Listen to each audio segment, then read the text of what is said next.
So we're here with Andy Gibbon, founder, Dynamite Roasting Company. Thanks for coming today. Gutsy moves here. Thanks for having me. This is fun. So Dynamite Roasting Company, I learned you're involved in sourcing your own coffee. Tell me about that. Yeah, so Dynamite Roasting Company is a coffee roaster. We distribute coffee all throughout the Southeast. But of course, our main ingredient, our only ingredient, is fair trade organic certified green coffee. Coffee's grown all over the world in a couple of specific areas with specific requirements for coffee to grow.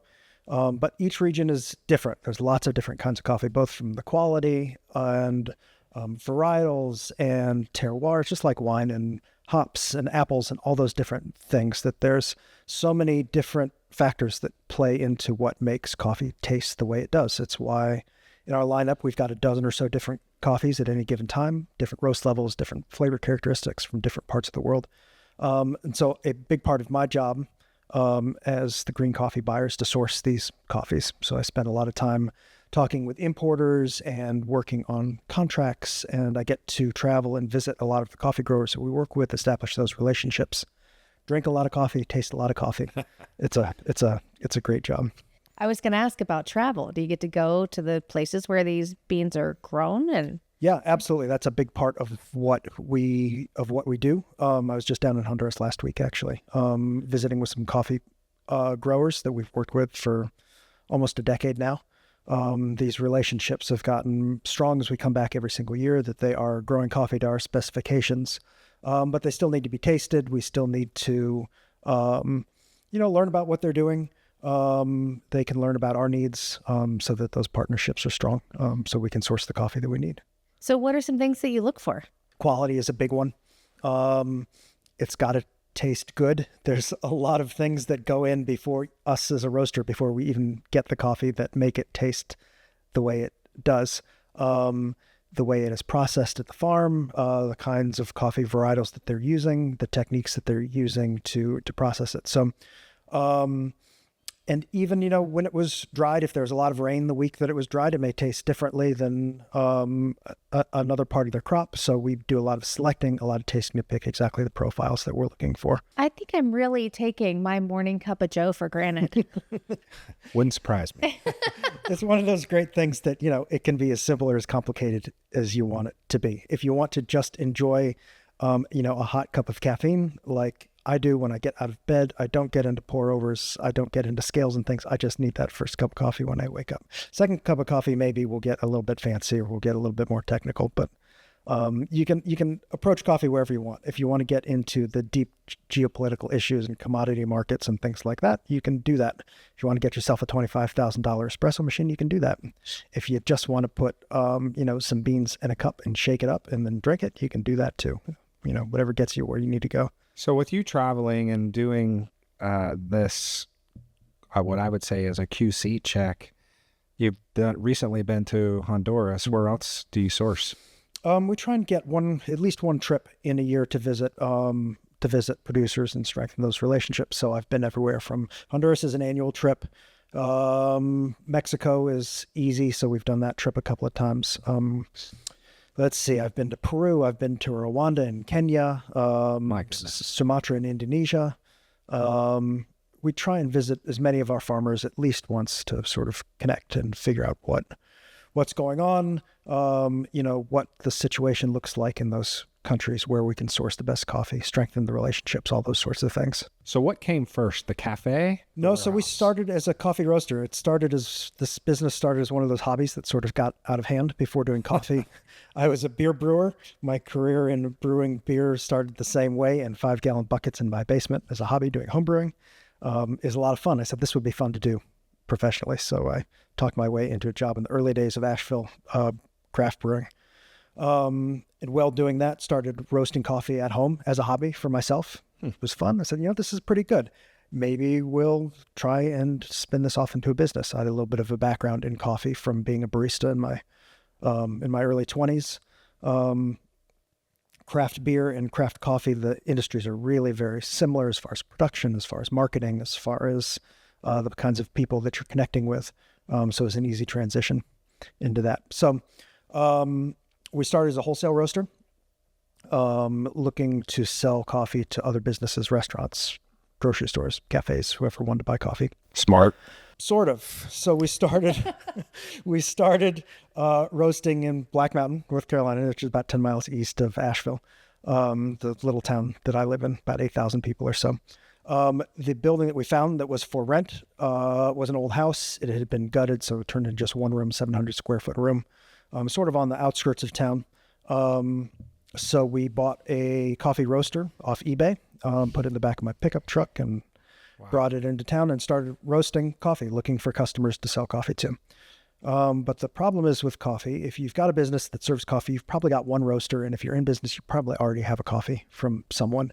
So it just took a little time to get our reputation, find good customers for us. All of that meant we didn't have much in the way of sales to begin with. But in this little house, we put up our signs and said Dynamite Roasting Company outside. We had all of the equipment for brewing for tasting purposes, an espresso machine and a coffee brewer and that sort of thing.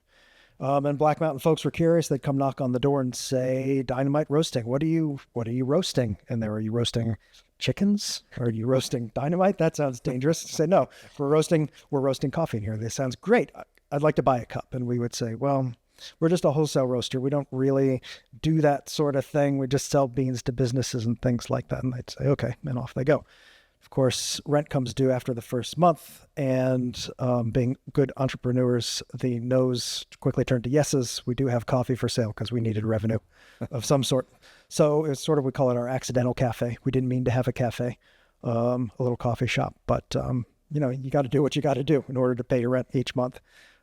So we started selling. That led to bean sales out of the cafe. It led to revenue. We were able to develop our reputation, get our first couple of wholesale customers, and grow from there. That was 2008, 17 years ago. The entrepreneurial spirit, how many entrepreneurs have started almost by accident? It's really amazing. Yeah. At how one thing leads to another. We've heard it time and time again from our friends who are business owners. Like, I didn't really think this would be the thing, but I started it. And so failure's not an option. You just do what you got to do. We started with a business plan. We thought we knew what we were going to do, but I think one of the real skills of being a business owner, being an entrepreneur, is you've got to be able to kind of think on your feet and pivot and do what you have to do to make the business work. And that's a great example of just early rent's due. What are we going to do? We're going to sell something. We're going to sell coffee by the cup. It wasn't in the plan, but you find what works. You find the new avenues, even if it wasn't in the original model that you came up with.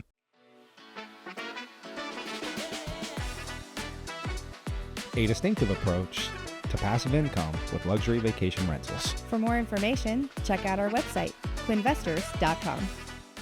Okay, so you started a roasting company while you were brewing.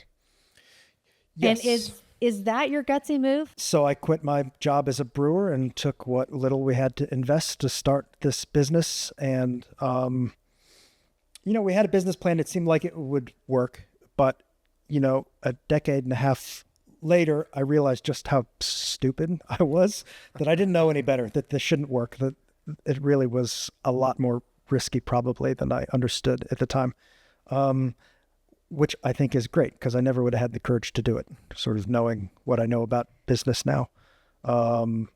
It was, you know what you know, and you don't know what you don't know. Asheville was a little bit different place back then. It was a little bit easier. It would be much more difficult to start a business like this, I think. Now that Asheville's become so established as a food mecca, as a specialty food product, craft beverage mecca, there's just so much more competition in town. So we are sort of one of the first craft coffee roasters in town at the time. And you have, let's say 15 people. How many people now? Yep, we've got 16 employees, both between baristas at our cafe location and at our production facility. We have two separate locations, one just for roasting, production offices, that sort of thing. And then we've got our little coffee bar as well. And where is the coffee bar located? Coffee bar is just west of downtown Black Mountain, right on Route 70 on the main road. It's a great little spot. Black Mountain is a tourist destination. We're surrounded by church camps, Montreat, Ridgecrest, places like that. So we get a lot of folks coming from out of town, just the local area, whether it's Charlotte, Atlanta, Greenville, South Carolina, Winston-Salem, coming in for a mountain retreat. So we get a lot of tourists and things. Black Mountain is cute, lots of little gift shops. But we're just on the edge of town, so you sort of have to know that we're there, which means we're a locals-focused spot, which is kind of the way I like it. It means we get a constant flow of dedicated locals throughout the year. And then the tourists who maybe have heard about us through word of mouth that sort of have to come find us. It's just a little too far to walk, so you sort of have to find us there. And now you're getting some brand recognition, air quotes, with tourists finding you with your Yonder relationship. How did that come to be? Yonder has always been focused on local partnerships, bringing that true Asheville, Western North Carolina experience to the folks that are coming to stay at their properties. So our brand goes hand in hand with that. We are part of the taste and part of the fabric of West North Carolina and Asheville. So you can find our coffee in all of Yonder's rental properties. If you stay in one of their properties, you'll find a Yonder labeled bag of coffee. I had some this morning. It was, see, and here you are. You're upright and awake and looking pretty good. So, it was a fun project. We had some of the Yonder folks came into our roaster. We tasted a bunch of different coffees together to sort of narrow down what it was that they were looking for that would best represent Yonder, that would be something that their customers would like. So that coffee, it's a taste of Asheville in each of the homes. It's something that Yonder customers can take back with them. It's available online. We ship our coffee for the mail all over the country. We get lots and lots of folks that come through, find us in Asheville, and go home and order us. We continue to be part of their lives every single morning. That's fantastic. Yeah, it's so rewarding to just put your money into something local, where big business is great in a lot of ways, but just that small business and knowing that they're contributing to building your wealth and your business, which I think we want to talk too about building with their location. You originally started renting somewhere? Yep. So we started renting that little house, that 700 square foot house, where our roaster is. After 10 or so years, we were pretty certain that this was our home. It's a unique little space. It's got a funky vibe. It really is us in a building.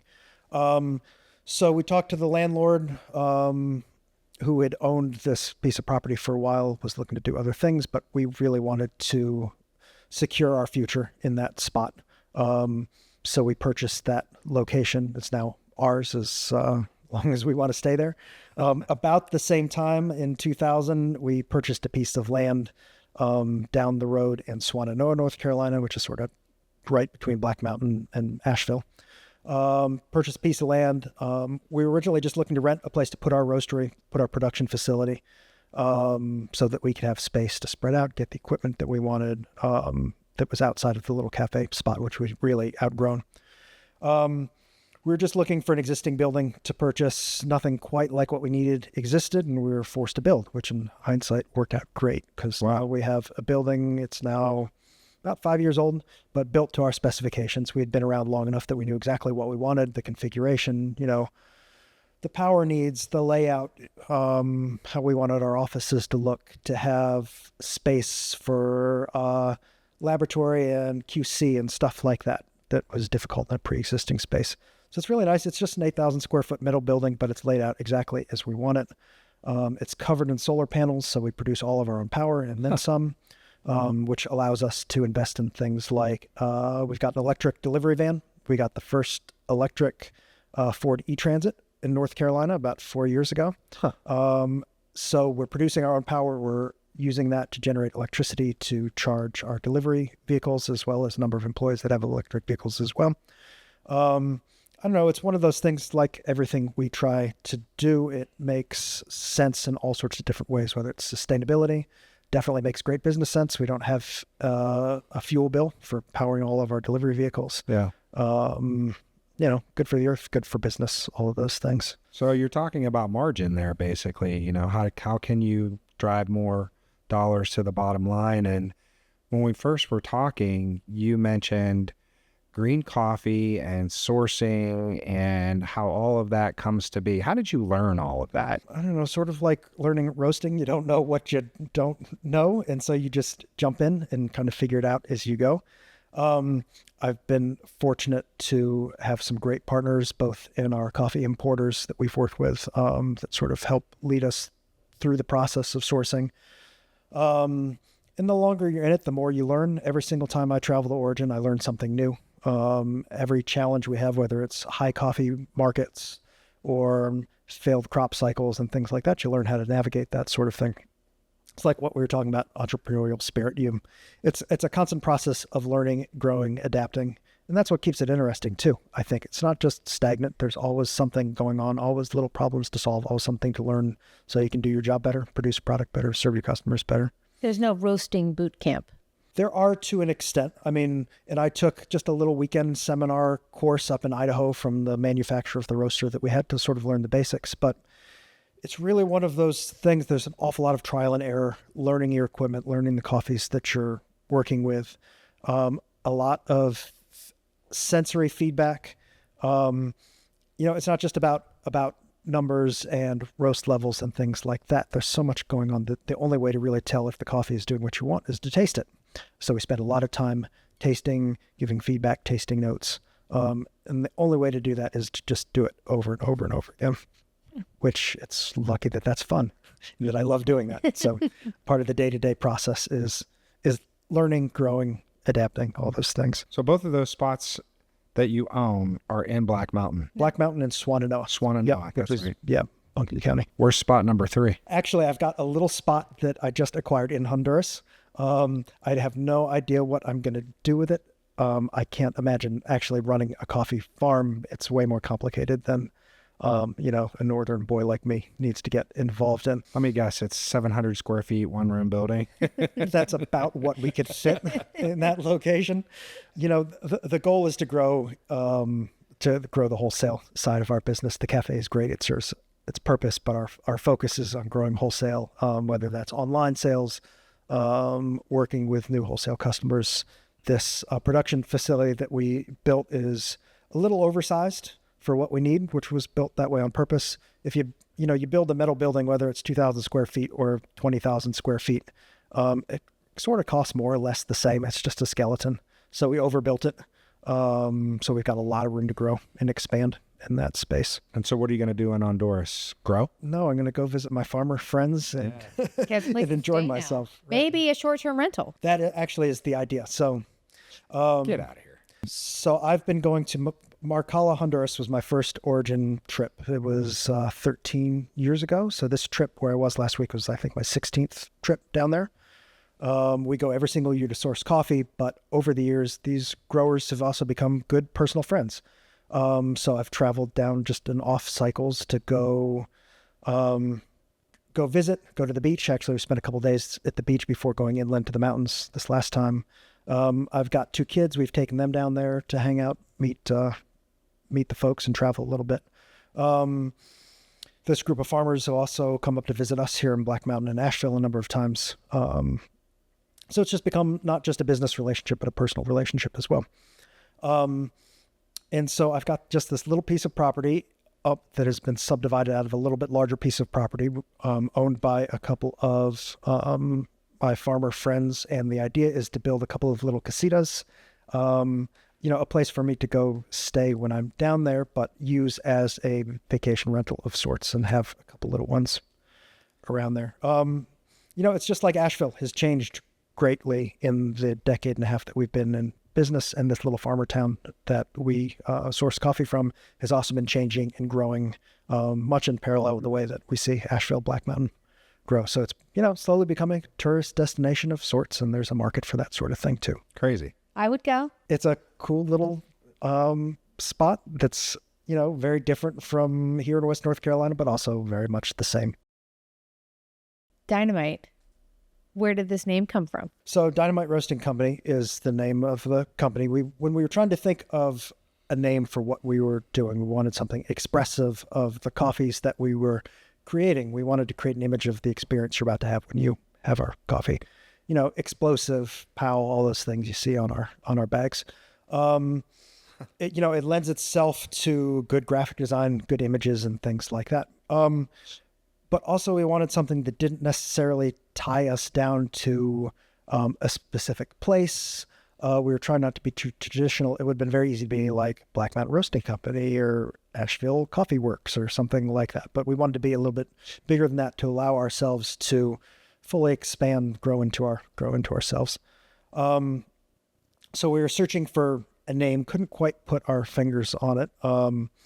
My little brother is an artist. He lives in Washington, D.C. At the time, he was doing a lot of sort of screen printing of posters and T-shirts and stuff, mostly for bands, punk rock graphic art stuff. And he had just a tiny little online company called Dynamite Printworks.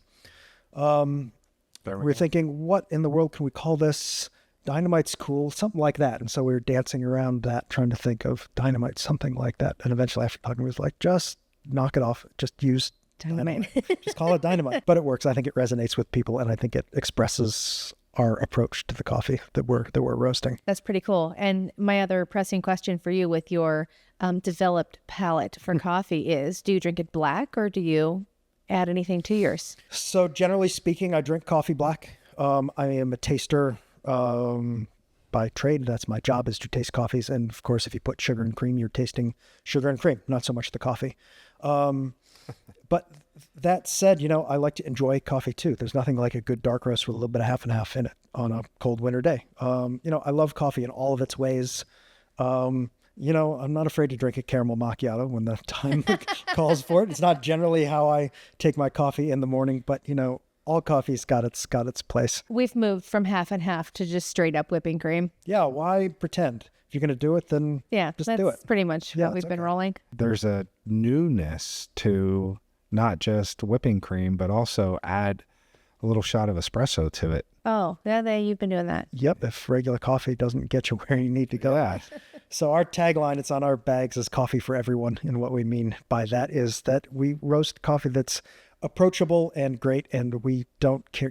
Baristas have a typical reputation of being a little snobby. There are coffee places you can go into where if you ask for cream, they'll look down at your nose at you and things like that. Coffee's great, and you drink it how you want. We won't tell you how to experience what you're doing. We'll provide some great coffees for you. We'll tell you some tasting notes if you're interested. But we roast coffee for everybody. We're not snobby. Coffee's great. Take it the way you want it. A distinctive approach to passive income with luxury vacation rentals. For more information, check out our website, twinvestors.com. What's the connection with Yonder and the podcast? I'll let you take it away. So we stumbled on Asheville ourselves by doing some camping. We had a teardrop camper, a Tab, and our dog, and we were just enjoying the mountains. We decided that buying a home in Asheville was probably the right thing for us to do. That turned into a purchase, interviewing some vacation rental management companies, and we were introduced to Neil Drendel, which is business development head of Yonder, and that turned into pretty much just a train that is continuing to build momentum with Quinvestors, the private equity fund that we have, which is now expanded into Phoenix and about to be Florida. We're in 8 states with Yonder, being Florida, North Carolina, South Carolina, Georgia, Tennessee, Ohio, Michigan, and Arizona. So I imagine that Dynamite will find its way into some of those markets as well. And Kate being a real estate agent, myself being a money guy dating to October of 98, it's just been a natural way that from a leadership level at Yonder to connecting with us in those verticals that we just talked about, it's been I'll say a match made in heaven. When you find another business in adulthood with humans that have similarities and like minds, and the meshing of us personally with Steve and Donna Frelick of Yonder, and then the businesses with Yonder, luxury vacation rentals, and our private equity fund, our own personal short-term investments. It's really has been Steve will love this, a home run to have this, just we think very much alike. So we've hit it off, and then we're helping each other grow. They're expanding, we're expanding, we're meeting new people. Brandon and I launched this podcast, Gutsy Moves, to talk to a lot of people about not just what we do, but what our friends and other business owners do too, because everyone has such a unique, amazing story that we do love sharing all of that. And we've been getting a lot of great feedback from our listeners who are using your story and our story as inspiration. If they did it, I can do it too. I just had a fella that I've known for several years. I noticed that he recently purchased a storage facility, and I shared it socially. And the only way that I knew that he had purchased it was on social media. And so when I shared it, he commented that, "Thanks for sharing that. You've been an inspiration. I've been watching the podcast." And so the whole revelation of Gutsy Moves and the story behind it, and just continuing to kind of bring other people that think similarly, entrepreneurs, parents, you have 2 children yourself. I mean, those are all things that we have to live our own lives. And the day-to-day grind of being an entrepreneur is something that is invigorating. And you've been sharing your story about not just the success of it, but also the grind behind it and the traveling. And you've got a property in Honduras, which is pretty fantastic. We are not outside the U.S., so that's a pretty cool Beat us story. to it. You never know quite where you're going to end up on this. Well, thank you for coming. Thanks for having me. This has been a lot of fun. Appreciate you, Andy.